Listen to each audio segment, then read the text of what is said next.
My mother-in-law kicked out my son from my own house while I was deployed. I showed her what happens when you mess with a military mother. My mother-in-law Bethany kicked my 16-year-old son Alex from my first marriage out of my own house while I was deployed overseas in March. I'd been stationed in Germany for 6 months, and my husband Craig had asked his mother to help with the kids while he worked long shifts at the plant. We had Alex from my previous marriage and our twin daughters together who were 8 years old. Bethany had always treated Alex differently, but I never thought she'd go this far. Craig called me one night saying Alex had run away and they couldn't find him. But when I managed to reach Alex at his friend's house, he told me Bethany had thrown him out and changed the locks. She'd told him he wasn't real family and needed to go live with his biological father who'd been absent for 10 years. She said the house was getting too crowded, and since Alex wasn't Craig's real son, he was the obvious choice to leave. She actually packed his things in trash bags and left them on the lawn while he was at school, then wouldn't let him back in when he got home. Alex had to call his friend's parents to pick him up because Bethany threatened to call the police if he didn't leave the property. Craig was at work when this happened, and Bethany told him Alex had chosen to leave because he didn't feel comfortable there anymore. She said teenagers were difficult, and Alex had been causing problems with the twins, so it was better this way. Craig believed her because his mother had never lied to him before, and Alex was too upset to explain properly when Craig called him. Bethany immediately moved into Alex's room and redecorated it as a guest suite for herself, throwing away his posters and childhood belongings that I'd saved. She told the twins that Alex didn't love them anymore and had abandoned the family, making my daughters cry for their brother. When I called Bethany from Germany demanding answers, she said she was protecting Craig's real children from a troubled teenager who didn't belong there. She said Alex had been aggressive and stealing things, which was completely false, but I couldn't prove otherwise from across the ocean. She said I should be grateful she hadn't called social services about Alex's behavior, and that she'd done me a favor by solving the problem before it escalated. She actually said that blended families never worked when one parent was absent, and I'd been selfish to marry Craig while having baggage from a previous relationship. She told me Alex would be fine with his real father, and I needed to focus on my current family instead of clinging to the past. I immediately started emergency leave procedures, but military bureaucracy meant it would take at least 2 weeks to get home. During that time, Bethany completely took over my household, telling Craig she was fixing all the problems I'd created. She enrolled the twins in different activities without asking, changed their diet because she said I'd been feeding them wrong, and even tried to change their school without permission. She told everyone in the neighborhood that I was an unfit mother who'd abandoned my family for the military, and she was stepping in to save the children. She said Alex had been a dangerous influence, and she'd protected the real family members from harm. When I finally got home on emergency leave, Bethany was sitting in my living room like she owned the place. She'd rearranged all the furniture, thrown away my plants because she said they were dying, and had given away my cat to a shelter because she claimed the twins were allergic even though they weren't. She told me I should thank her for maintaining order while I was playing soldier instead of being a mother. She said if I really cared about my family, I wouldn't have left them for months at a time. That's when I decided Bethany needed to learn what happens when you mess with a military mother's children. I started by going to the police station and filing a report for child abandonment since Bethany had illegally evicted a minor from his residence. The officers were very interested that an adult had thrown a child out of his legal home while his guardian was deployed serving the country. They said this could be considered child endangerment and elderly abuse of position. I then contacted my military legal assistance office, who informed me that interfering with a service member's family while deployed was a serious matter. They helped me file for an emergency restraining order against Bethany for emotional abuse of a military dependent. The judge was appalled that someone would kick out a service member's child while they were overseas defending the country. The restraining order was granted immediately, requiring Bethany to stay away from my home and all 3 of my children. Next, I went to every single place Bethany had made changes and reversed them all. I pulled the twins out of the activities she'd enrolled them in, changed everything back at their school, and retrieved my cat from the shelter. I moved Alex back into his room immediately, and packed all of Bethany's things in the same trash bags she'd used for his belongings. The real consequences came when I contacted Craig's extended family about what Bethany had done. I grabbed my phone and pulled up Craig's brother in my contacts. Thomas had always been the reasonable one in the family, the one who actually listened before making judgments. My hands shook a little as I hit dial, knowing this conversation would change everything in Craig's family. Thomas answered on the second ring, and I didn't waste time with small talk. I told him exactly what his mother had done, starting with the trash bags on the lawn and ending with Alex being locked out of his own home while I was deployed in Germany serving our country. I gave him dates, times, the name of the friend's family who took Alex in, everything. I explained how Bethany packed a 16-year-old's belongings like garbage, changed the locks while he was at the school, and threatened to call the police if he didn't leave. I told him about the lies she fed Craig, the room she stole, the things she threw away, the poison she spread to my daughters about their brother. Thomas went completely silent for a long moment, and I could hear him breathing hard on the other end. When he finally spoke, his voice was tight with anger and disbelief. He said he'd heard Bethany's version about Alex being troubled and causing problems, but what I was describing was completely different from what she'd told the family. He asked if I had any proof because this was serious and he needed to be sure before he acted. I told him I had screenshots, witness statements, police reports, everything documented.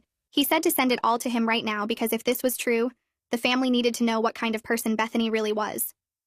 I immediately started forwarding everything to Thomas while we were still on the phone.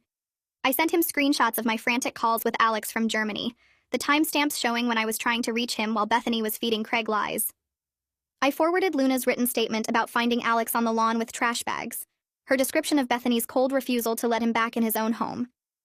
I attached the police report documenting child endangerment and illegal eviction of a minor. I sent photos of Alex's destroyed room that Bethany had redecorated as her personal guest suite, throwing away years of his belongings and memories. Thomas was quiet as he opened each file and I could hear him clicking through the documents. He said he needed to call his wife right now and they'd get back to me within the hour. He apologized for not seeing through Bethany's lies earlier and said if everything checked out, the whole family would know the truth by tomorrow. He hung up and I sat there staring at my phone, knowing I'd just lit a fire that would burn through Craig's entire family. 40 minutes later, Thomas called back with his wife on the line. Marlena's voice was shaking with anger as she said she'd read everything and couldn't believe Bethany had done this to a child while his mother was deployed. She said they were calling every single person in Craig's extended family tonight and forwarding my documentation to everyone. Thomas said they were starting with the family group chat that included all the aunts, uncles, and adult cousins, the one Bethany used to spread her lies about me being an unfit mother. He said they'd make sure everyone saw Luna's witness statement and the police report before Bethany could spin another version of events. Marlena promised they'd explain exactly what happened, that Bethany illegally evicted a deployed service member's child and then lied to cover it up. They asked if I was okay with them sharing everything, and I said yes, share it all, because the truth needed to come out. Thomas said to expect calls from other family members once they saw the evidence and that he'd handle anyone who tried to defend Bethany's actions. They both said they were sorry they hadn't questioned Bethany's story earlier and that they'd make this right. The next 24 hours were intense as Thomas and Marlena worked through Craig's entire extended family. My phone started buzzing with messages from relatives I barely knew, all expressing shock and support. The family group chat that Bethany had used to spread lies about me exploded with activity as Thomas posted the documentation. I watched the message count climb as aunts, uncles, and cousins read through the evidence and reacted with anger at what Bethany had done. Several people posted that they'd believed Bethany's claims about Alex being troubled and now felt sick about it. Craig's cousin posted that she'd defended Bethany to neighbors and now realized she'd been spreading lies about a deployed soldier's child. Another uncle said he was ashamed the family had let this happen, without questioning Bethany's version of events. The anger in the chat was building, and it was all directed at Bethany for lying about a 16-year-old kid while his mother was overseas. Thomas kept the focus on the facts, reposting Luna's statement and the police report whenever anyone tried to soften what had happened. Bethany must have seen the family chat exploding because she suddenly started posting her own messages trying to control the damage. She claimed I was manipulating everyone and twisting the truth to make her look bad. She said she'd been protecting Craig's real family from a dangerous teenager who was causing problems. She posted that Alex had been aggressive and stealing things, that she'd had no choice but to remove him for the safety of the twins. She said I was an absent mother who'd abandoned my family for the military, and she'd stepped in to save everyone. But Thomas shut her down immediately by posting Luna's witness statement again with a comment asking how throwing a kid out with trash bags protected anyone. Marlena posted the police report with the child endangerment documentation and asked Bethany to explain how that was protecting family. Other relatives started piling on, pointing out that Bethany had lied to all of them and used their trust to hurt a child. Someone posted that kicking out a deployed service member's kid was shameful, no matter how Bethany tried to spin it. The family chat turned completely against her as people realized she'd manipulated them into supporting something cruel. My phone rang with an unknown number, and when I answered, an older man's voice said he was Craig's father calling to apologize.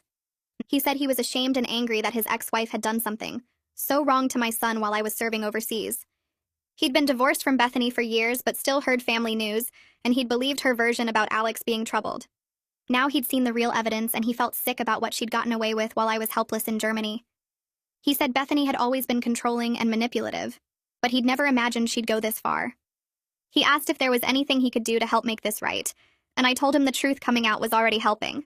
but I said it would mean everything if he'd talk to Craig about what his mother had done, because Craig was struggling with guilt about believing her lies. He promised he'd call Craig today and make sure his son understood that Bethany had played on his trust to do something unforgivable. He said he'd also make sure the extended family kept supporting us and didn't let Bethany worm her way back in with more lies. I found Craig in our bedroom staring at his phone, reading through the family chat with tears running down his face. I sat down next to him and said we needed to talk about what his mother had done and how his immediate belief of her lies had hurt Alex. Craig's voice broke as he said he knew he'd failed to protect my son and he didn't know how to fix it. He said he'd trusted his mother his whole life and never imagined she'd lie about something so serious. He'd taken her word that Alex was troubled and causing problems without even asking Alex for his side of the story. He'd believed her claim that Alex chose to leave instead of questioning why a 16-year-old would suddenly abandon his home and siblings. Craig said he'd been so focused on work and managing the household that he'd let his mother take over without seeing her manipulation. He cried as he admitted he'd failed as a stepfather, and he didn't know if Alex would ever trust him again. I told him the trust was broken, and it would take time and consistent action to rebuild, but he needed to start by apologizing to Alex directly and taking full responsibility without making excuses. Craig called Alex right then while I sat next to him for support. His hands were shaking as he waited for Alex to answer, and when my son picked up, Craig's voice was thick with emotion. He said he was sorry for believing Bethany without asking Alex what really happened, sorry for not protecting him, sorry for letting him feel unwanted and abandoned. He said there was no excuse for taking his mother's word over Alex's well-being, and he'd failed as a stepfather in the worst possible way. Craig took full responsibility for not verifying anything Bethany claimed, and for not even trying to hear Alex's side before accepting that he'd chosen to leave.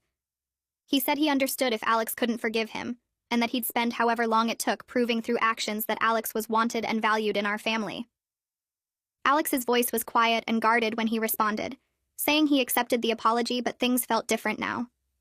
I could hear the hurt in my son's voice even as he said the right words, and I knew rebuilding that relationship would take months or years of Craig proving himself trustworthy. When they hung up, Craig looked at me with devastation in his eyes, and I told him this was just the beginning of making things right. I went to find my twin daughters who were playing quietly in their room, still confused and sad about everything that had happened. I sat down on the floor with them and said we needed to talk about what had happened with their brother and why he'd been gone.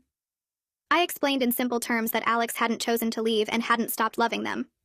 I told them that their brother had been forced out of the house by someone who did something very wrong. The twins looked at me with wide eyes and asked if I meant someone bad had made Alex go away. I said yes. Someone they trusted had done something wrong and told lies about Alex not loving them anymore. I explained that adults sometimes make very bad choices and hurt people they're supposed to protect, and that's what had happened here. I told them Alex had missed them every single day he was gone and had wanted to come home, but couldn't until I got back to fix things. The twins started crying and asking why someone would lie about Alex not loving them. I pulled them both close and said that sometimes people make choices that hurt others because they want things their own way, even when it's wrong and mean. I told them the person who did this was someone they'd trusted, which made it extra confusing and hard. I explained that Alex was their big brother who loved them very much and had never wanted to leave them. I said he'd been very sad and scared when he had to go and had worried about them the whole time. I reassured them that Alex was coming back home where he belonged, and they'd get to see him soon. I told them it was okay to feel confused and sad about what happened, and that we'd talk about it as much as they needed to understand. The girls asked if the person who lied was going to come back, and I promised them that person wouldn't be allowed near our house or family anymore because what they did was so wrong. I reassured them that no one who hurt them would be allowed near our house again, and that they were safe with me, Craig, and Alex. The twins asked when Alex was coming home, and I told them he'd be back that evening, which made them both brighten up for the first time since I'd gotten home. I spent the rest of the afternoon preparing Alex's room, making sure everything was ready for his return. Craig came home from work early and helped me move the last of Bethany's guest suite decorations into boxes for storage. We worked in silence mostly, both of us processing everything that had happened.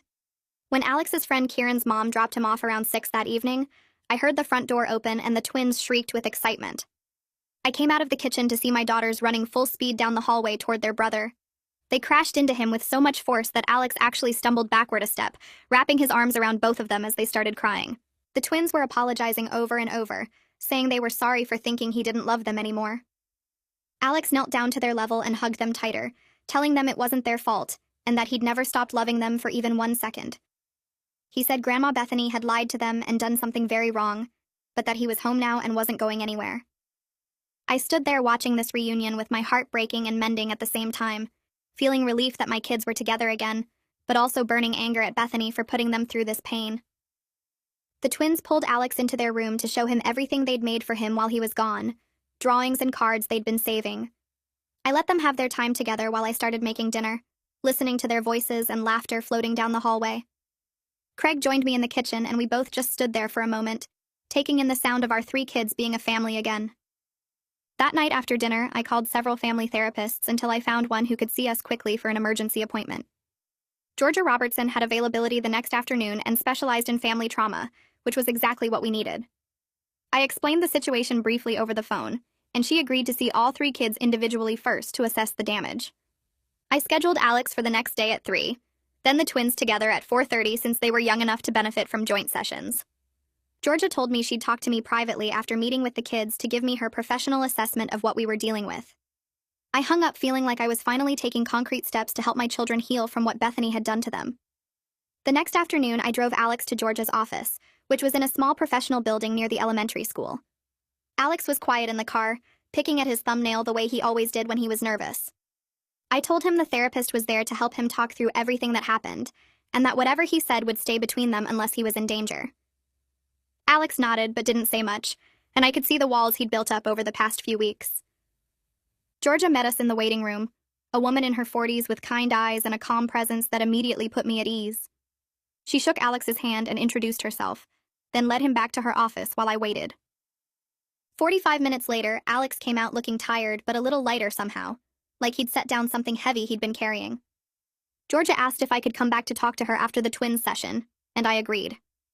I took Alex home and then drove back with the twins, who were nervous but also excited to talk to someone new. Georgia met with them together since they were only 8, and often felt more comfortable as a unit. After their session, she asked me to come into her office alone while Craig waited with the kids. Georgia sat across from me with her notepad and got straight to the point.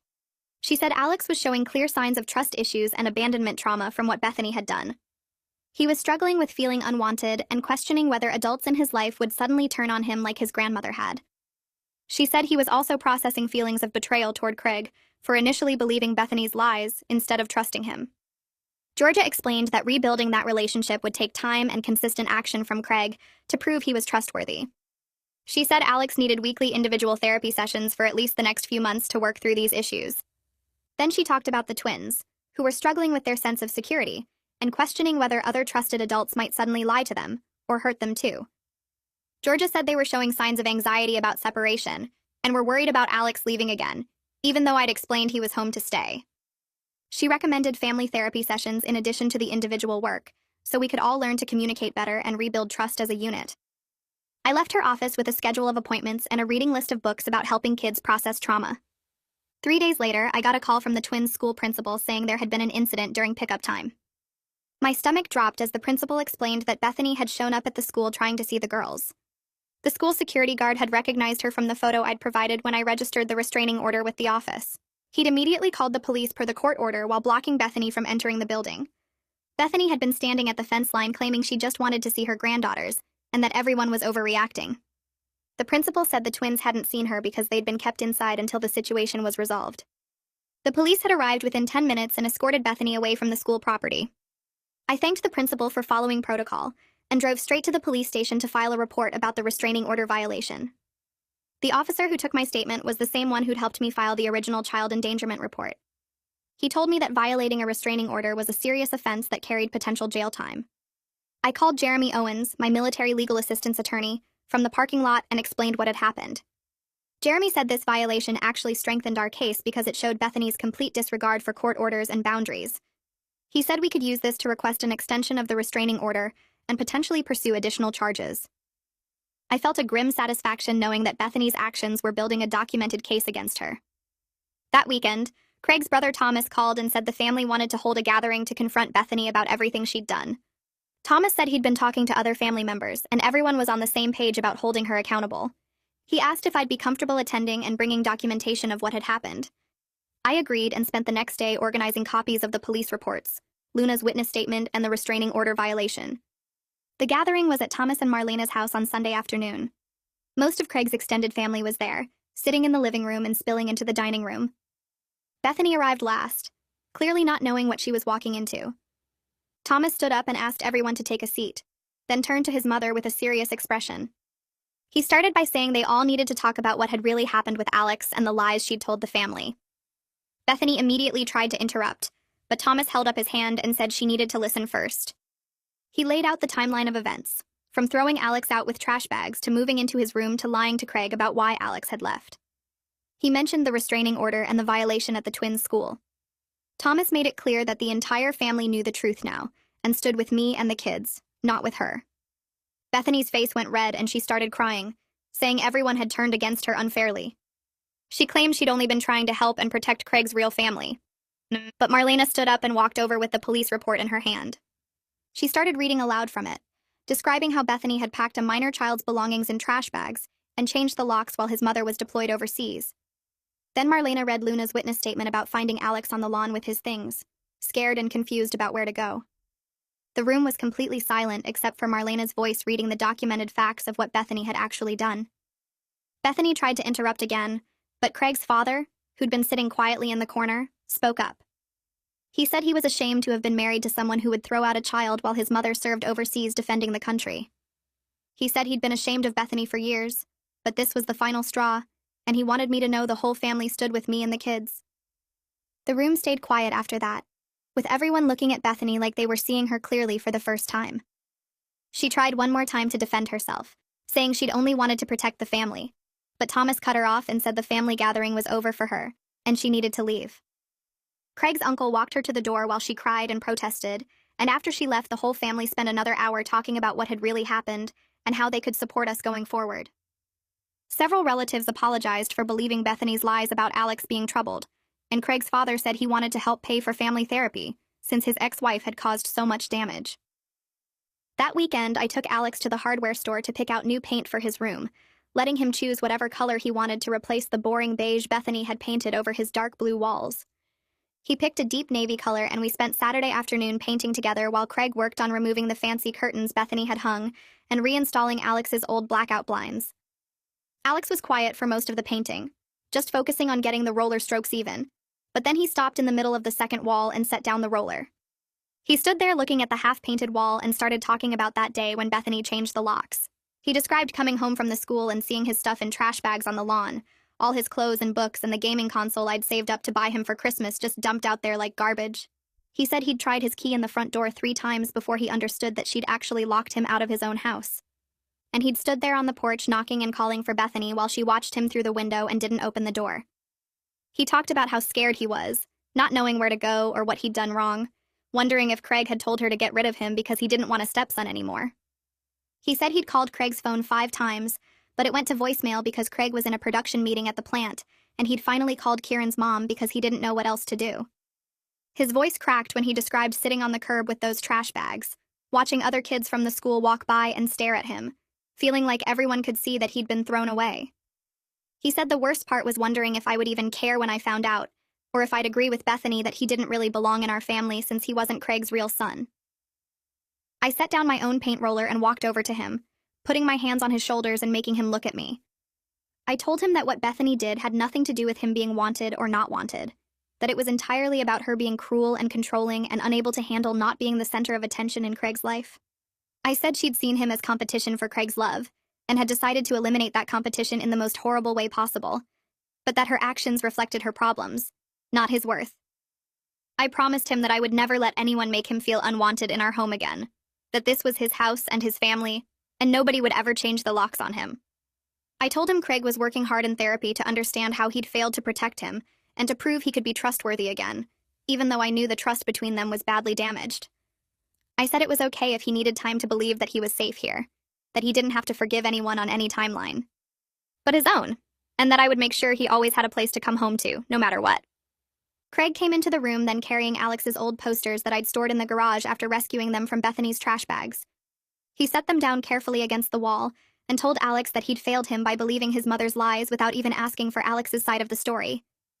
He said he should have known something was wrong when Bethany claimed Alex had just were chosen to leave, because Alex had never shown any signs of wanting to go, and he should have driven straight to Kieran's house that night instead of accepting his mother's explanation. Craig said this was Alex's home and his room and his family, and that Craig had let him down by not protecting him from Bethany's manipulation and control. He promised to do better, and to put Alex's needs ahead of his mother's feelings from now on, and said he understood if Alex needed space and time to decide whether he could trust Craig again. Alex nodded but didn't say much, just picked up his paint roller and went back to working on the wall, and I could see the relationship between them was damaged, but maybe not completely broken. Craig stayed and helped us finish painting, and we worked in mostly silence except for asking each other to pass supplies, but it felt like a small step towards something better. The family therapy sessions with Georgia continued every week, with her working on rebuilding trust between Alex and Craig through structured conversations and accountability exercises. She had Craig make specific promises to Alex about things like attending his soccer games and being home for dinner at least 4 nights a week, then tracked whether he followed through. Georgia explained that trust was rebuilt through consistent action over time, not through apologies or big gestures, and that Craig needed to demonstrate through his behavior that he prioritized Alex's well-being over his mother's feelings. She worked with Alex on expressing his feelings and needs clearly, instead of shutting down or pulling away, teaching him that he had the right to expect reliability from the adults in his life. The sessions were often uncomfortable, with Craig having to sit with Alex's anger and hurt without defending himself, but Georgia said that discomfort was necessary for real change to happen. 2 weeks after the school incident, we had a court hearing about Bethany's violation of the restraining order. Jeremy had prepared a detailed presentation showing her pattern of boundary violations and manipulation, including the original eviction of Alex, her takeover of my household while I was deployed, and now this attempt to access the twins at the school, despite a clear court order. The judge listened to Bethany's lawyer try to explain that she'd just wanted to see her granddaughters, and hadn't meant any harm, but the judge cut him off and said that wanting to see someone didn't give anyone the right to violate a court order designed to protect children. Jeremy presented Luna's witness statement again, along with photos of Alex's belongings in trash bags on the lawn, and the judge's face got harder as he reviewed the evidence. The judge asked Bethany directly if she understood that she'd thrown a minor child out of his home while his mother was deployed overseas defending the country, and Bethany started crying and saying she'd been trying to help Craig's real family. The judge said that wasn't an answer to his question, and asked again if she understood what she'd done, and Bethany finally whispered yes. He extended the restraining order for another full year with even stricter terms, saying Bethany was not to come within 500 feet of our home, the twins' school, Alex's school, or any location where she knew the children would be present. The judge also ordered Bethany to complete a parenting boundaries education program and anger management counseling as conditions of her probation. He said if she violated the order again in any way, she would face immediate jail time, and he wanted her to understand that the court took interference with military families very seriously. Bethany's lawyer tried to argue that jail time was excessive, but the judge said that throwing out a child while his parents served overseas was excessive, and that Bethany needed to face real consequences for her actions. Jeremy told me afterward that the judge's ruling was about as strong as we could have hoped for, and that the mandatory programs might actually help Bethany understand boundaries, though he wasn't holding his breath. The next week, Craig came home from work and told me his boss had pulled him aside to express support for our family situation.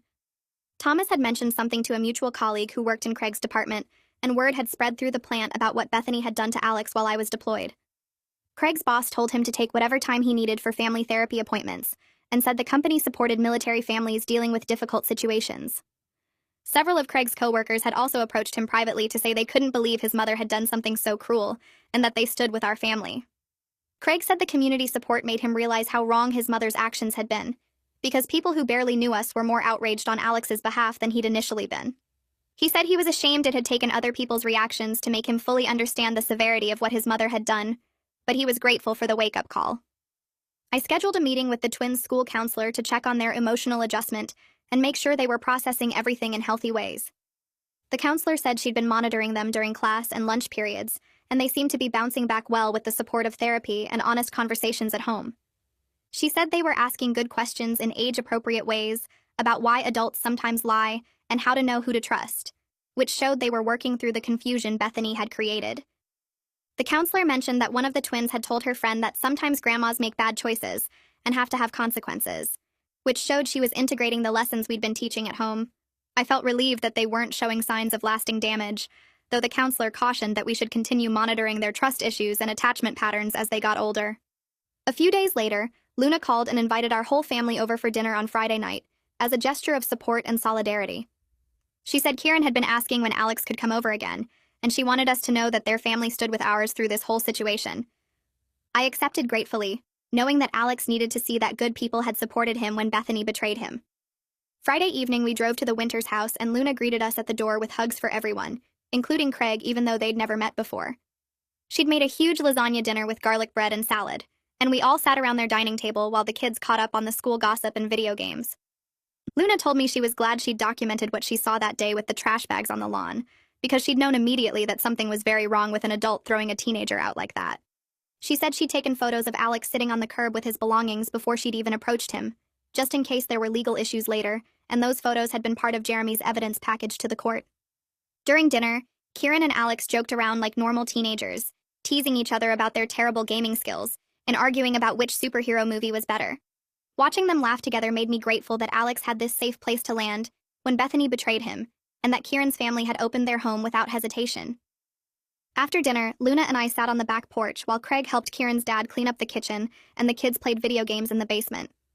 Luna said she believed strongly in community members looking out for kids, because you never knew when a child might need an adult to step in and do the right thing. She told me about her own childhood when a neighbor had helped her family during a crisis, and how that experience had taught her to pay attention when something seemed wrong with a kid. She said she'd do it all again in a heartbeat, and that she hoped if her own kids ever needed help, someone would step up for them the same way.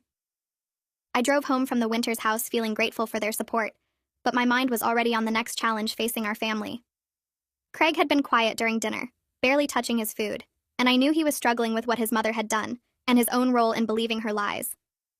That night after the kids went to bed, Craig sat down at the kitchen table and told me he couldn't have a relationship with his mother anymore, that what she'd done was unforgivable, and he needed time to process how thoroughly she'd manipulated him. He said he'd been thinking about starting therapy to work through his feelings about enabling her and failing to protect Alex when it mattered most. I supported his decision completely and helped him find a therapist who specialized in family manipulation and boundary setting. Craig's first appointment was the following Tuesday, and he came home looking exhausted, but said it felt good to talk to someone who understood toxic family dynamics. He scheduled weekly sessions and committed to doing the work of understanding how his mother had used his trust against him and our family. 2 weeks into Craig's therapy, a letter arrived at our house addressed to him in Bethany's handwriting. Craig stared at it for a long time before deciding to open it during his next therapy session, rather than reading it alone. The letter was 3 pages of Bethany claiming she'd only been trying to help our family, and that everyone had overreacted to normal grandparent involvement. She wrote that she'd sacrificed her own comfort to care for the children while I was deployed, and couldn't understand why Craig was punishing her for stepping up when his family needed her. She said Alex had always been difficult, and she'd made the hard choice to protect the twins from his negative influence. Craig's therapist read through the letter with him and pointed out every manipulation tactic embedded in the language, the victim positioning, the blame shifting, the complete lack of accountability for throwing a child out of his home. Craig told me later that seeing those tactics laid out clearly actually helped him let go of the guilt he'd been carrying about cutting contact with his mother. He realized she genuinely believed her own narrative and would never take responsibility for the harm she'd caused. My military command contacted me about returning to duty, and I had several conversations with my commanding officer about my family situation and the crisis we'd just navigated. They offered me a modified assignment that would keep me stateside for the remainder of my contract, recognizing that family stability needed to be the priority after what had happened. I accepted gratefully, knowing that being physically present was crucial for rebuilding trust with Alex and maintaining the security all 3 kids needed. My command was supportive throughout the process, acknowledging that I'd used proper channels to address a serious family emergency, and that service member family protections existed for exactly these situations. I transferred to a base 3 hours away, close enough to come home on weekends, and far enough that I could maintain my military career while prioritizing my children. 3 months passed since I'd first confronted Bethany in my living room, and our family had settled into new routines with therapy, consistent boundaries, and a lot of honest communication. Alex was doing better overall, laughing more with his sisters and engaging in normal teenage activities like complaining about homework and playing video games with friends.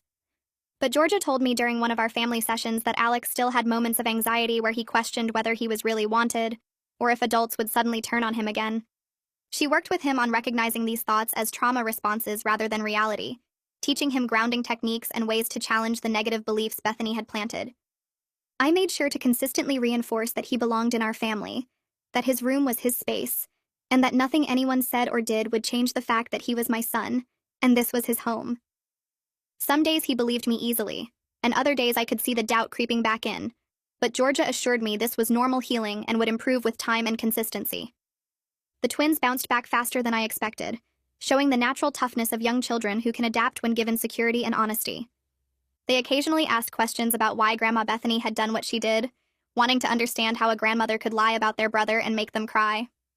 I answered honestly, but in ways they could understand, explaining that Bethany had made very bad choices because she wanted to control our family and didn't respect that I was their mom and got to make decisions about our home. I emphasized that Bethany's actions didn't mean all adults were untrustworthy, that most grown-ups would never do something like that, and that they could trust me, Craig, their teachers, and other safe adults in their lives. They seemed satisfied with these explanations and moved on quickly to talking about school projects and upcoming soccer games. Craig worked hard to rebuild trust with Alex through small daily actions that showed consistency and reliability. He started asking Alex about his day every evening when he got home from work, actually listening to the answers instead of just going through the motions. He attended every single one of Alex's soccer games, standing on the sidelines and cheering even when it was cold or rainy. He followed through on every promise he made, no matter how small, whether it was picking up Alex's favorite snacks at the store or helping him study for a math test. Alex slowly started responding more openly, sharing details about school drama and asking Craig's opinion on things, but I could tell the easy relationship they'd had before was gone. They were rebuilding something new, something more cautious, and I didn't know if they'd ever get back to the comfortable stepfather and stepson dynamic they'd shared before Bethany destroyed that trust. I noticed Alex maintaining a polite but guarded distance around Craig, answering questions but not volunteering extra information, accepting help but not seeking it out the way he used to. It broke my heart to see my son protecting himself this way, keeping emotional walls up against someone who was genuinely trying to make amends. I talked to Georgia about it during one of my individual parent sessions, and she told me this was a completely normal protective response to betrayal. She explained that Alex had trusted Craig to have his back, and when Craig believed Bethany's lies without even asking for Alex's side of the story, that trust shattered in a fundamental way. Georgia said trust could be rebuilt over time if Craig remained consistent, but it would require patience and acceptance that the relationship had fundamentally changed and might never return to what it was before. She warned me not to push Alex to forgive or trust faster than he was ready, that forcing reconciliation would only damage things further. Craig's extended family started having gatherings without Bethany for the first time in decades, and the initial awkwardness gradually gave way to relief that we didn't have to deal with her manipulation and drama. Thomas hosted a barbecue in July, and everyone showed up, aunts and uncles and cousins filling his backyard with conversation and laughter.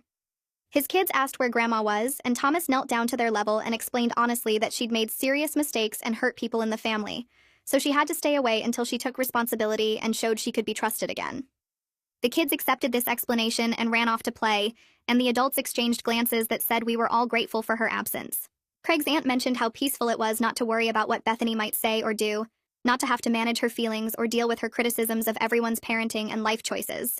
Craig's father made a special effort to build individual relationships with all three of my kids, but especially with Alex, as if trying to make up for what his ex-wife had done.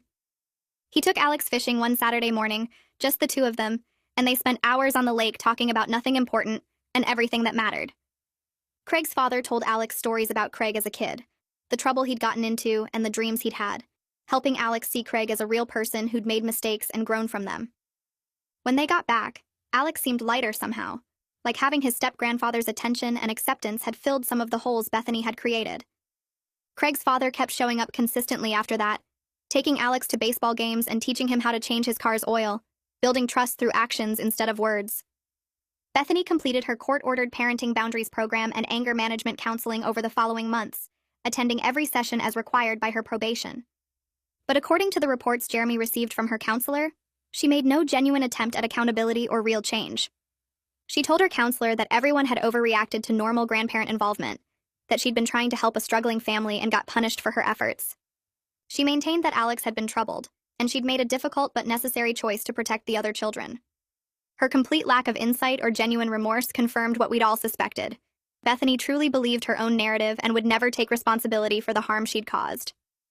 Jeremy told me this actually made our decision to maintain distance easier, because it proved that letting her back into our lives would only invite more manipulation and boundary violations. 6 months after getting home, the house finally felt like ours again. I walked through each room and saw our family's actual choices instead of Bethany's forced changes. The twins had picked new curtains for their room with patterns they actually liked. Alex's walls showed the dark blue he'd chosen himself, not the beige Bethany had painted over everything. Craig and I had rearranged the furniture back to how we wanted it, and my plants thrived on the windowsills where they belonged. The therapy sessions continued every week, but they felt less heavy now, more like maintenance than crisis management. Alex started bringing up college during dinner conversations, mentioning schools he'd researched and programs that interested him.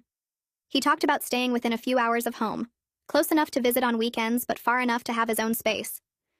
I caught Craig's eye across the table when Alex said this, and we both understood what it meant that Alex still considered this home worth staying near.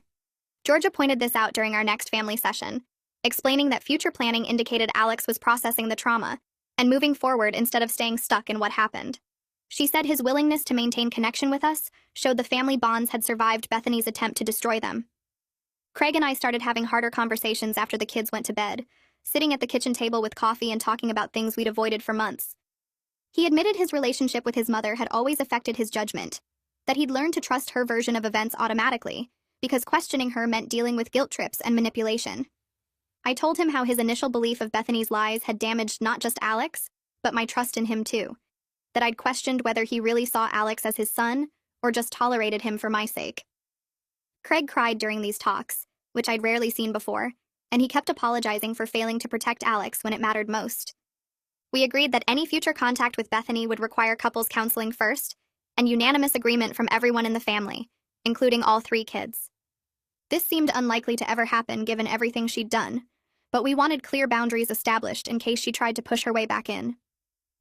The twins asked about Grandma Bethany one evening while I was tucking them into bed. They wanted to know if they'd ever see her again, if she'd come to their birthday party or Christmas like she used to. I sat on the edge of their bed and told them honestly that Bethany would need to take real responsibility for what she'd done and show genuine change, which hadn't happened yet. I explained that grown-ups sometimes make very bad choices and hurt people, and when that happens, there have to be consequences. The twins nodded and seemed to accept this without pushing for more details. They'd adapted to Bethany's absence more easily than I'd expected, filling the space she'd occupied with other family members who actually cared about all of us. I received an official notification in the mail from Jeremy's office about Bethany's restraining order violation. The document explained that the violation had resulted in a permanent record that would appear in any background check she underwent. Jeremy called me later that day to explain this meant lasting consequences beyond just our family keeping distance from her. Any future employer would see her history of boundary violations. Any volunteer organization that ran background checks would know she'd violated a court order protecting children. This information would follow her permanently, affecting her ability to work with vulnerable populations or present herself as a trustworthy community member. Craig got promoted at work to a supervisor position with better hours and a significant pay increase. He came home that evening excited to tell me the news, explaining that the new schedule meant he'd be home by 5 most days instead of working until 8 or 9. More time with the kids, less reliance on outside help, more opportunity to be the present father figure he should have been all along. He told me this felt like a fresh start, a chance to prove through consistent action that he'd learned from his mistakes. The promotion meant he could attend Alex's soccer games, help with homework, be there for family dinners instead of missing them because of late shifts. Alex and Craig had their first real breakthrough during a camping trip we took in July. We'd rented a campsite near a lake, and setting up camp in a sudden rainstorm turned into a comedy of errors. Craig and Alex worked together trying to figure out the tent poles while rain soaked through their clothes. They kept getting the configuration wrong, poles collapsing and fabric sagging, and eventually they both started laughing at their complete incompetence at outdoor skills. I watched from under a tarp with the twins, seeing Alex and Craig actually relaxed around each other for the first time since the crisis. They got the tent up eventually, soaking wet and still laughing, and something had shifted between them. Not fixed completely, but cracked open enough to let some light through. Georgia met with me privately the following week for a progress check. She reviewed her notes from individual sessions with all 3 kids and told me they were making good progress across the board. Alex showed significant reduction in anxiety symptoms, sleeping better and having fewer panic attacks about abandonment. The twins demonstrated healthy attachment and trust in their immediate family, no longer questioning whether adults would suddenly turn on them. Georgia recommended continuing monthly maintenance sessions, but said the acute crisis phase had passed. The worst damage had been addressed, and now we were in the long-term healing stage, which would continue for years, but didn't require the same intensive intervention. I started organizing a support group for military families dealing with extended family boundary violations. I posted about it in some online military spouse forums and got immediate responses from people who'd experienced similar situations. We held our first meeting at the community center on base, and 3 other service members showed up with stories that echoed mine. One woman's father-in-law had tried to take custody of her kids while she was deployed. Another had returned home to find her mother had moved in and taken over completely. We spent 2 hours sharing experiences and creating a resource guide for protecting families while serving overseas. The group met monthly after that, and I felt useful helping others navigate situations I'd already survived. Bethany made one final attempt to contact Craig through a mutual friend from church. The friend called Craig asking if enough time had passed for reconciliation, saying Bethany missed her son and wanted to rebuild their relationship. Craig told the friend he needed to think about it and talk to his therapist and family first. We held a family meeting that evening with all 3 kids present. Craig explained Bethany's request and asked everyone how they felt about possible future contact. Alex said no immediately, his voice firm and his face closed off. The twins looked uncertain but said they didn't miss Grandma Bethany the way they missed other family members. I told Craig I couldn't support contact without genuine accountability and changed behavior, neither of which Bethany had shown. Craig called his therapist the next day and talked through the request. His therapist helped him see that Bethany's approach through a third party, instead of taking direct responsibility, showed she still wasn't willing to be accountable. She was testing whether enough time had passed for everyone to forget what she'd done, not whether she'd actually changed. Craig called the mutual friend back and declined, explaining that without genuine remorse and demonstrated change, contact would only risk reopening wounds that were finally healing. Craig spent 2 weeks working with his therapist to write a letter to Bethany that said exactly what needed to be said, without leaving room for her to twist his words or play victim. He showed me 3 different drafts before settling on the final version, and I watched him sign it at the kitchen table with shaking hands. The letter laid out in clear terms that throwing Alex out while I was deployed was unforgivable without genuine remorse, not excuses or justifications. He wrote that her violation of the restraining order proved she cared more about control than family well-being, and that any future contact would require real accountability, not performative apologies designed to get what she wanted. He mailed it certified mail so she couldn't claim she never received it, and then we waited to see if she would surprise us with actual self-reflection. 3 weeks later, Bethany's response arrived in our mailbox, and Craig opened it at the dining room table, while I stood beside him reading over his shoulder. She'd written 4 pages of victim language and justifications, claiming she'd only been trying to help, and that everyone had overreacted to normal grandparent involvement. She said Alex had been troubled and she'd made a judgment call to protect the twins, conveniently forgetting that she'd lied to Craig about what actually happened. She claimed the restraining order was excessive, and that I'd poisoned the family against her because I was jealous of her close relationship with Craig. She wrote that she'd completed her court-ordered programs and felt she'd done her part, so now it was everyone else's turn to forgive and move forward. Craig read the whole thing twice, then set it down on the table and looked at me with something like relief in his eyes. He said he finally saw clearly how she manipulated language to avoid responsibility, twisting every situation to make herself the victim, while never acknowledging the actual harm she caused. He told me he was done trying to get through to her, done hoping she'd change, done carrying guilt about maintaining distance from someone who refused to be accountable.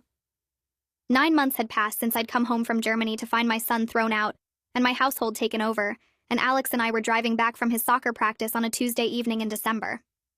The radio played quietly, and he was looking out the window at the Christmas lights people were starting to put up, when he said he was glad I'd come home and fixed everything, even though he knew some things couldn't be completely fixed. His voice was matter-of-fact but not bitter, and he said he felt safe again, knowing I would always protect him, and that Craig was genuinely trying to make things right. He said that was more than he'd expected after Craig had believed Bethany's lies so easily, and he appreciated that Craig kept showing up to therapy and following through on promises, instead of just saying sorry and expecting everything to go back to normal. I kept my eyes on the road but reached over to squeeze his shoulder, my throat tight with gratitude that my son could acknowledge progress while being honest about lasting damage. Craig was in the kitchen making dinner when we got home, and he must have heard what Alex said through the open window, because he pulled me aside later that evening after the kids were in bed. He told me it meant everything to know that Alex saw his efforts and acknowledged the progress, even if full trust hadn't returned and might never fully return. His voice cracked when he said he'd spent months terrified that Alex would never forgive him for that initial betrayal, for believing his mother over Alex's desperate calls, for not protecting him when it mattered most. He committed to continuing therapy and consistent presence, accepting that some damage takes years to heal and leaves permanent scars that change relationships forever. He said he'd rather have Alex's guarded trust and honest acknowledgement than fake closeness built on pretending the betrayal never happened.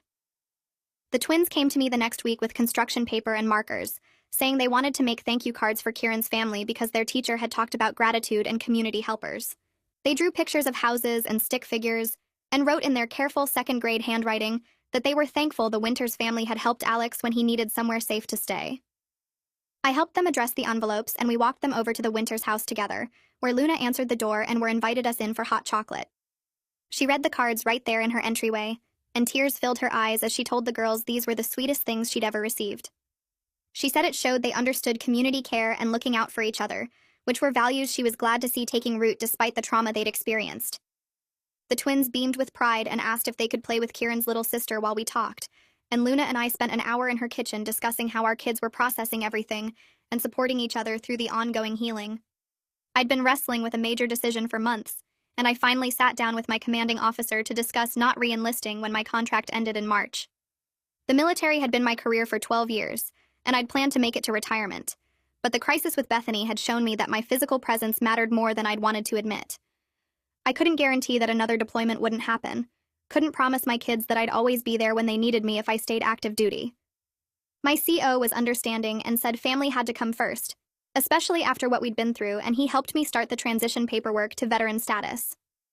I felt both relief and grief as I signed the forms, mourning the career I'd loved while accepting that my priorities had fundamentally shifted. Craig and I started planning a vow renewal ceremony for late January, wanting to mark our commitment to the family we'd fought so hard to protect and heal. We kept it simple and small, just our 3 kids and closest friends in our backyard with a local officiant and homemade decorations the twins helped create. Craig wrote his own vows about choosing our family every day, about earning back trust through consistent action, about never letting anyone threaten our home again.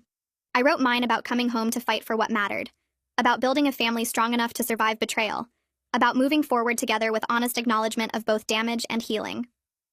Alex stood beside us during the ceremony in a button-down shirt he'd picked out himself, and when the officiant pronounced us recommitted to each other and our family, Alex actually smiled, a genuine expression that felt like the greatest gift after months of guardedness. Thomas approached me during the small reception we held after the ceremony, pulling me aside near the food table while Craig was cutting the cake with the twins. He said the extended family was grateful I'd handled the situation with Bethany firmly but fairly, protecting not just my kids but the whole family from her toxic manipulation. He explained that watching me document everything, use legal channels, and refuse to engage in her drama had shown everyone what healthy boundaries looked like.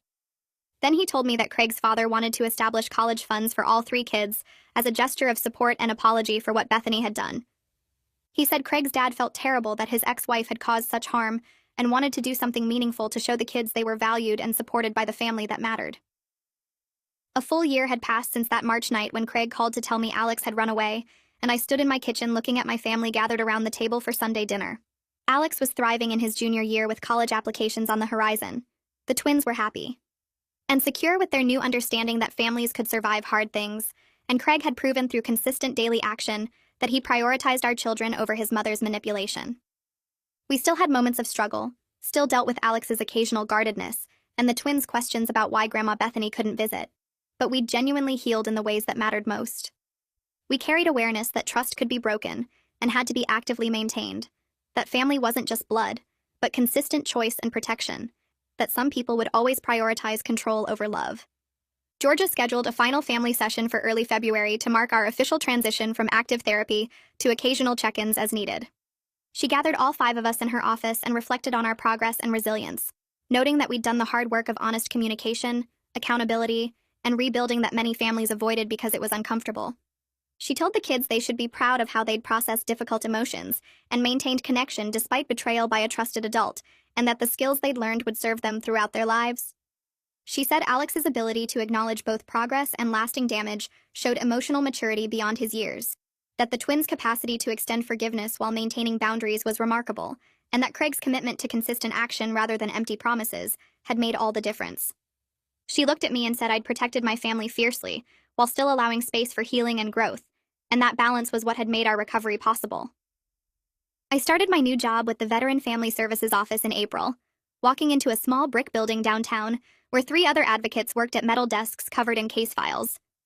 My supervisor handed me a thick folder on my first day and told me my experience made me perfect for developing new protocols about family interference during deployments. I spent 2 weeks interviewing other service members who dealt with relatives overstepping while they were overseas, hearing stories about grandparents who tried to get custody, siblings who emptied bank accounts, and parents who turned kids against deployed mothers and fathers. Each interview made me angrier about how common this problem was, and how few protections existed to stop family members from causing damage, while service members couldn't defend themselves or their children. I worked with the legal team to draft guidelines for identifying warning signs before deployment, establishing clear boundaries with extended family, and creating emergency contact protocols that bypassed potentially harmful relatives. The protocols included requirements for schools and doctors to verify any major changes with the deployed parent directly, not just whoever showed up claiming authority. Alex's college acceptance letters started arriving in March, thick envelopes from 6 different schools with financial aid packages that made his education actually possible. He spread them across the kitchen table one Saturday morning, reading through scholarship offers and grant amounts while Craig and I watched him process his options. He narrowed it down to 3 schools, then spent a week visiting campuses and sitting in on classes before making his final choice. He picked a state university 2 hours north that offered him nearly full financial aid and had a strong program in what he wanted to study. He told me over dinner that night that he wanted to stay close enough to visit regularly because our family had fought for him when it mattered, and that kind of loyalty meant everything to him. Craig had to leave the table for a minute after Alex said that, and when he came back, his eyes were red, but he was smiling. Craig's father called in early May to say he wanted to host Alex's graduation party at his house, inviting the entire extended family to celebrate. The party happened on a warm Saturday afternoon with tables set up in the backyard and relatives arriving with gifts and congratulations. Thomas and Marlena brought their kids, who immediately started a game with the twins, and Craig's father gave a short speech about Alex's strength and character that made several people cry.